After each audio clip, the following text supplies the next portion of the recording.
اگر ویڈیو کوئی بات نہیں، کوئی آپ بات کریں سسٹر، آپ ویڈیو بند کرنا چاہیں کر لیں، بات کریں، چلیں. کچھ ریزنز ہوتے ہیں نا. السلام علیکم. کوئی بات نہیں. علیکم السلام. کیسے آپ ٹھیک ہیں؟ اللہ تعالیٰ کا احسان. سر میں آپ کو تقریباً کافی سال ہو گئے، شاید 10 سال سے بھی زیادہ، جب آپ اردو پروگرام نہیں کرتے تھے تب سے میں سن رہی ہوں، اور میں بہت خوش ہوں اس وجہ سے کہ ان دنوں مجھے پتہ نہیں تھا کہ آپ کو اردو آتی ہے، تو میری یہ دلی خواہش تھی کہ آپ اردو میں بھی پروگرام کریں.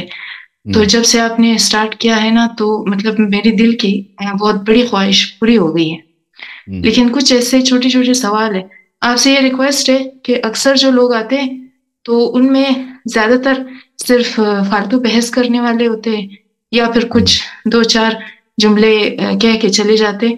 اگر یہ ہو کہ جن کے پاس صحیح سوال ہو، اس طرح سے کہ جو مختلف سوال ہو، ریپیٹڈ سوال نہ ہو، تو ایسے لوگوں کو لیا جائے تو میرے خیال میں زیادہ بہتر ہو. باقی پھر آپ دیکھ لیں. ایک بات کرنی تھی، دیکھیں ہمارے جو کال کی پلاننگ ہوتی ہے نا، کالز کی جو پلاننگ ہوتی ہے یہ آپریٹر صاحب کے پاس ہے، اور آپریٹر صاحب جو ہیں وہ اپنی طرف سے محنت تو کرتے ہیں کہ اچھے اچھے کالرز کو لے کے آئیں، لیکن دیکھیں بہت دفعہ یہ ہوتا ہے کہ کالرز حضرات کا پتہ نہیں ہوتا کہ کون کون کال کرے گا، اور جو لوگ وعدہ دیتے ہیں کال کرنے کا آخری وقت میں وہ نہیں آتے، یا ان کو کوئی کام پڑ جاتا ہے، تو ان کو خالی جگہ پر کرو. ان کو ضرورت ہوتی ہے کہ فل ان دی بلینک، ان کی مجبوری ہے، کیونکہ وہ اگر ہمارے پاس زیادہ لوگ ہوتے ہیں نا، زیادہ لوگ ہوتے ہیں کہ وہ تعاون کرتے اور پلاننگ اچھی طرح سے کرتے، اور ہمارے پاس ایک پروفیشنل اسٹوڈیو ہوتا کہ وہاں پر زیادہ لوگ ہمارے پاس ہوتے ہیں نا، کہ زیادہ مین پاور ہمارے پاس زیادہ ہوتا، تو یہ پلاننگ وغیرہ ہو سکتا تھا. لیکن فی الحال جو ہے نا ہم وہی کرتے ہیں جو ان حالات میں ہم سے بہترین پرفارمنس ہو سکتا ہے وہ ہم آپ کی خدمت میں پیش کریں. اس سے بہتر ہونی چاہیے، لیکن قوم بھی ساتھ دے نا، قوم اگر ساتھ دے گا تو یہ کوالٹیز بہتر بن سکتی ہیں. جی میں بس صرف یہ چاہتی تھی کہ وہ جو کئی عرصے سے ریپیٹڈ جو سوال ہو رہے ہیں نا، بار بار وہی آ کے پوچھتے، تو یہاں پہ میں 1-2 پوائنٹ آپ کی خدمت میں عرض کرنا چاہتی ہوں. یہ جو ایتھیسٹ حضرات ہیں نا، جیسے یہ غالب کمال ہے، اور میں نے غالب کمال کا سنا ہے، باقیوں کا مجھے زیادہ نہیں پتا، وہ شیعوں کو اس طرح سے جواب دیتے کہ شیعوں کی جو بک ہے وہ 400 ہجری میں کہیں جا کر لکھی گئی ہے، تو اور سنیوں کی جو بک ہے وہ 250 ہجری، تقریباً 200 ہجری کے بعد نا. تو وہ کہتے ہیں میں تو شیعوں سے کبھی کوئی چیز ایکسیپٹ بھی نہیں کرتا، کیونکہ ان کے بکس بہت مطلب بعد میں آئی ہے. تو ان کے کہنے کا مطلب یہ ہے کہ انہوں نے بہت بعد میں جو ہے حدیثیں گڑی ہے، ان کے کہنے کا مطلب یہ ہے. تو میں یہ چاہ رہی تھی کہ آپ اس حوالے میں ڈیٹیل جو ہے، بے شک 10-15 منٹ کی آپ دے دیں، کہ ڈیٹیل ہو، کہ ہمارے پاس ثبوت ہو کہ ایون بخاری سے بھی پہلے ہماری بکس ہے، اور ان کے ہمارے پاس سند بھی ہے. تو یہ تو جس طریقے سے شیعہ حدیث جمع کی گئی ہیں، دیکھیں خود رسول صلی اللہ علیہ وسلم کے زمانے میں جو لوگ تھے 99% ان پڑھ تھے، لیکن اس طرح نہیں تھے کہ سب ان پڑھ تھے. ابن ابی رافع جو ایک صحابی تھا، اور صحابی امیر المومنین علیہ السلام کا صحابی تھا، اس نے حدیث لکھی ہے. اس طرح خود امیر المومنین علیہ السلام نے کتاب الجامعہ میں جتنی رسول اللہ صلی اللہ علیہ وسلم کی جانب سے حلال اور حرام تھا، سب کا سب امیر المومنین علیہ السلام نے اسی زمانے میں لکھا تھا. اس کے بعد مثلا آپ کے کتاب سلیم ابن قیس ہے. سلیم ابن قیس تابعی ہے، اور وہ رسول صلی اللہ علیہ وسلم کے وفات کے 2 سال بعد مدینے میں آیا تھا، اور اس نے خود ابو ذر سے، سلمان سے، مقداد سے، عمار سے، اور امیر المومنین علیہ السلام کی چشمدید باتوں کو اس نے اپنی کتاب میں لکھا ہے. اس کے علاوہ امیر المومنین علیہ السلام کے بہت سارے اصحاب تھے.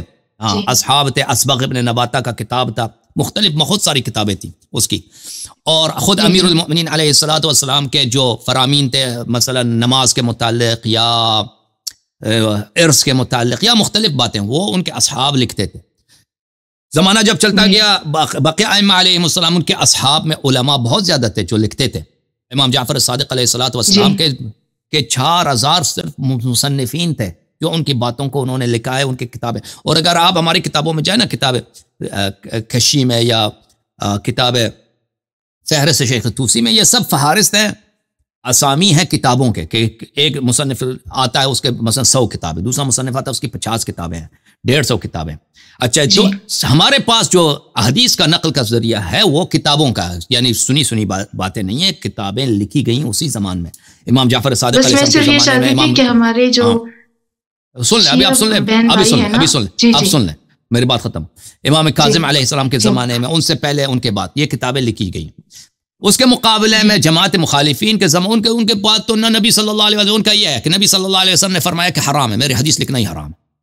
انہوں نے خود منع کیا کہ میری حدیث نہ لکھا کرو، اور جس نے لکھا ہے اس کو مٹا دے. ٹھیک ہے نا. اور وہ خود انہوں نے قرآن کو بھی جمع نہیں کیا، وہ ایسے مر گئے، بس نہ کسی امام کو بھی نصب نہیں کیا، بس ختم ہو گئے، چلے گئے.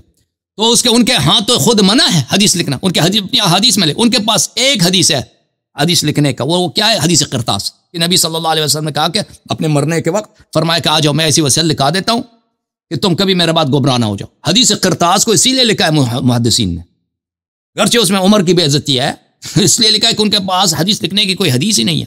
ٹھیک ہے نا. حدیث تو یہ ہے کہ حدیث نہ لکھا کرو، حدیث جس نے حدیث لکھا ہے وہ مٹا دے، ضائع کر دے. تو حدیث قرطاس مجبوری میں انہوں نے نقل کیا ہے تاکہ محدثین یہ کہتے ہیں کہ ہم جو کتابیں لکھتے ہیں یہ بدعت نہیں ہے. تو رسول صلی اللہ علیہ وسلم کے بعد صحابہ کے پاس ایسا کوئی پروگرام نہیں تھا کہ وہ حدیث نقل کریں، سنت نقل کریں. ٹھیک ہے نا. وہ اپنے جب کوئی بات پیش آتی کنورسیشن میں، گفتگو میں، کہ کوئی واقعہ سناتے تھے رسول صلی اللہ علیہ وسلم کے زمانے میں، تو وہ دوسروں نے ان سے سنا. یعنی حدیث کے انتقال کے لیے کہ آگے والے نسلوں کا حدیث منتقل کیا جائے، نہ نبی صلی اللہ علیہ وسلم نے کوئی ایسا کوئی میکانزم، کوئی طریقہ کار انہوں نے بنایا تھا، نہ صحابہ کے پاس ایسا کوئی طریقہ کار تھا. صحابہ کے دور چلا گیا بھائی، تابعین کا دور ہے. ان کے تابعین کے دور میں تو سب کا اجماع ہے کہ تابعین میں جھوٹے بھی تھے، وہ جھوٹی احادیث نسبت دیتے تھے. تابعین نہ بھی حدیث نہیں لکھا. تابعین بعض تابعین زیادہ مشہور تھے، لوگ ان کے پاس جاتے تھے کہ بھئی واقعات سنا کریں، جیسے زہری ہے، اس طرح کے شعبی ہیں، اس طرح کے لوگ ہیں. اس کے بعد تابعین کا زمانہ آیا، اس وقت بھی کوئی لکھتا نہیں تھا. اس کے بعد اگلا نسل آیا، کوئی تقریباً سنہ 150 تک حدیث لکھنا شروع ہی نہیں ہوا ان کے ہاں. سنہ 150 کے بعد کچھ لوگ حدیث لکھتے تھے، کچھ لوگ نہیں لکھتے تھے. اور بات پہنچی پھر آہستہ جا کر، آرام سے جا کر احمد بن حنبل، بخاری، مسلم، یہ تو سنہ 250 کی بات ہے کہ نبی صلی اللہ علیہ وسلم کے وفات کے 200 سال بعد، 250 سال بعد یہ لوگ آئے اور انہوں نے حدیث کی کتابیں لکھی. شیعوں کے ہاں اس طرح نہیں ہے. شیعوں نے خود اسی زمانے میں شروع کیا ہے، اور ائمہ طاہرین علیہم السلام کے احادیث جو وہ لکھتے تھے، ضبط کرتے تھے، ائمہ علیہم السلام کو دکھاتے تھے، ائمہ علیہم السلام تصحیح کرتے تھے، اور دوسرے شیعوں کو بتاتے ہیں کہ فلان کتاب صحیح ہے، اس پہ عمل کرو. اور یہ بعض ان میں سے کتابیں ابھی تک ہمارے پاس موجود ہیں. بعض ابھی تک، مثلا کتاب سلیم ہمارے پاس موجود ہے. اصول اس زمانے کے اصول زید نرسی ہیں، بہت سارے اصول ہیں ہمارے پاس موجود ہیں اسی زمانے کے.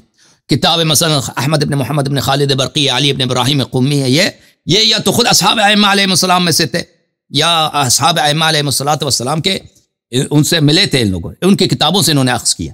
یہ اسی زمانے کی کتابیں. کلینی صاحب بھی بہت سارے اصحاب ائمہ سے ملے تھے، اور کلینی صاحب نے جو احادیث نقل کی ہیں، انہوں نے اس طرح نہیں کہ انہوں نے کسی سے سنا ہے بھائی فلانے نے یہ کہہ دیا چلو لکھ دو بھائی، لکھ دو یہ حدیث ہے.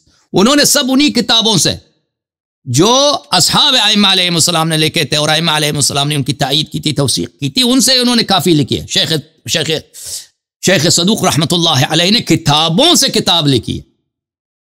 شیخ توسی رحمہ اللہ نے کتابوں سے حدیث نقل کی ہے، کتاب لکھی ہے. تو اس لیے ہماری جو پاس کتابیں ہیں، احادیث ہیں، یہ نہایت ہی ثقہ ہے. اب یہ ملحد افراد کو پتہ نہیں ہے کہ حدیث کیا چیز ہوتی ہے نا، وہ تو جان چھڑائیں گے کہ بھئی شیعہ سے میں بات نہیں کروں گا، کیونکہ ان کو شیعہ حدیث کا پتہ نہیں ہے. شیعہ حدیث وہ جانتے نہیں ہیں. وہ بخاری مسلم سے ان میں جو رسول صلی اللہ علیہ وسلم کی کردار کشی ہے، وہ ان کے فائدے میں وہ کر سکتے ہیں. ٹھیک ہے نا. وہ شیعہ کتب میں اس طرح کردار کشی نہیں ہے، اور ان کو آتا بھی نہیں شیعہ حدیث میں کیا لکھا ہے، تو جان یہی چھڑائیں گے کہ بھئی ہم شیعہ حدیث کو جواب نہیں دیں گے. بھئی بخاری کو دیکھو کب لکھا گیا ہے، کتاب سلیم کب لکھا گیا ہے. بخاری کب، احمد بن حنبل کب لکھا گیا، وہ کتاب سلیم، دونوں میں زمین. کتاب سلیم امیر المؤمنین علیہ السلام کے حیات میں اس نے لکھی ہے. کتاب سلیم کہاں ہے، بخاری کہاں. اللہ تعالیٰ آپ کو سلامتی دے. بہن اور آپ کے پاس کوئی اور مزید حکم ہے؟